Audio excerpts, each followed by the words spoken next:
What is electronegativity? The tendency of an atom in a molecule to attract the shared electron pair towards itself is known as electronegativity. Molecule में मौजूद atom की अपनी तरफ electron pair को attract करने की सलाहियत को इलेक्ट्रोनेगेटिविटी कहा जाता है। चलिए इलेक्ट्रोनेगेटिविटी को अंडरस्टैंड करते हैं हाइड्रोजन फ्लोराइड की एग्जांपल की हेल्प से। हाइड्रोजन फ्लोराइड मॉलिक्यूल में हाइड्रोजन और फ्लोरीन ने अपने वैलेंस शेल में मौजूद 1-1 इलेक्ट्रॉन को शेयर किया है और इस तरह से हमारे पास हाइड्रोजन फ्लोराइड मॉलिक्यूल फॉर्मेशन हुई है। जैसे कि आप स्क्रीन पर देख सकते हैं कि ये इलेक्ट्रॉन पेयर फ्लोरीन की तरफ ज्यादा अट्रैक्ट हुआ है एज कम्पेयर टू हाइड्रोजन, क्योंकि फ्लोरीन की इलेक्ट्रोनेगेटिविटी यानी कि इलेक्ट्रॉन पुलिंग टेंडेंसिटी ज्यादा है। यही वजह है कि इस शेयर्ड पेयर को इसने अपनी तरफ ज्यादा पुल किया है एज कंपेयर टू हाइड्रोजन।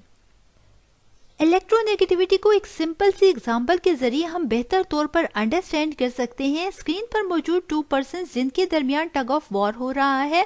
यहाँ पर पर्सन ए जो कि ज्यादा पावरफुल है और इसको पार्शियल नेगेटिव साइन से मैंने रिप्रेजेंट किया है as compare to person B जिसे पार्शियल पॉजिटिव साइन से रिप्रेजेंट किया है। अब यहाँ पर ये कंपटीशन कौन विन करेगा? डेफिनेटली जो ज्यादा पावरफुल होगा वही अपनी तरफ पुल कर सकेगा और इसके रिजल्ट में वही विन करेगा। सो इस कंपटीशन को विन करेगा ज्यादा पावरफुल पर्सन जो कि पर्सन ए जिसे पार्शियल नेगेटिव चार्ज से रिप्रेजेंट किया है। ये अपनी तरफ इस पर्सन बी को पुल कर लेगा जिसके रिजल्ट में ये कंपटीशन ये विन कर लेगा। Same is the case with hydrogen fluoride molecule. Hydrogen fluoride में भी हमारे पास इसी तरह 2 एटम्स हाइड्रोजन और फ्लोरीन को देख सकते हैं। यहाँ पर फ्लोरीन की जो इलेक्ट्रॉन पेयर पुलिंग टेंडेंसिटी है वो हाइड्रोजन के मुकाबले में काफी ज्यादा है। यही वजह है कि इसे पार्शियल नेगेटिव साइन से रिप्रेजेंट किया है। ये इलेक्ट्रॉन पेयर को अपनी तरफ ज्यादा पुल करता है, मींस ये मोर इलेक्ट्रोनेगेटिव एटम है एज कंपेयर टू हाइड्रोजन जो कि लीस्ट इलेक्ट्रोनेगेटिव होता है।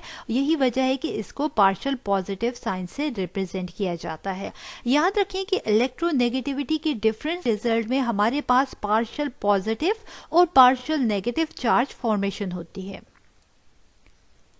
चलिए डिस्कस करते हैं electronegativity trends in periodic table.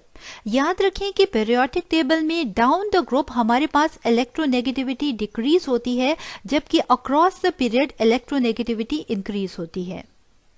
Periodic table में डाउन द ग्रुप इलेक्ट्रोनेगेटिविटी इसलिए डिक्रीज होती है क्योंकि हमारे पास जैसे ही हम टॉप से बॉटम की तरफ जाते हैं तो हमारे पास एटॉमिक साइज इंक्रीज होता जाता है जिसकी वजह से इफेक्टिव न्यूक्लियर चार्ज कम होता है और न्यूक्लियर चार्ज के कम होने की वजह से इलेक्ट्रोनेगेटिविटी भी कम होगी। जबकि अक्रॉस द पीरियड हमारे पास एटॉमिक साइज जो होता है वो डिक्रीज होता जाता है जिसकी वजह से इफेक्टिव न्यूक्लियर चार्ज इंक्रीज होता है और यही वजह है कि हमारे पास across the period electronegativity increase होती है। जैसा कि आप स्क्रीन पर देख सकते हैं electronegativity trend across the period 3। यहाँ पर आप देख सकते हैं कि सोडियम से आप क्लोरीन की तरफ बढ़ रहे हैं और मुसलसल हमारे पास इलेक्ट्रोनेगेटिविटी जो है वो इंक्रीज होती जा रही है।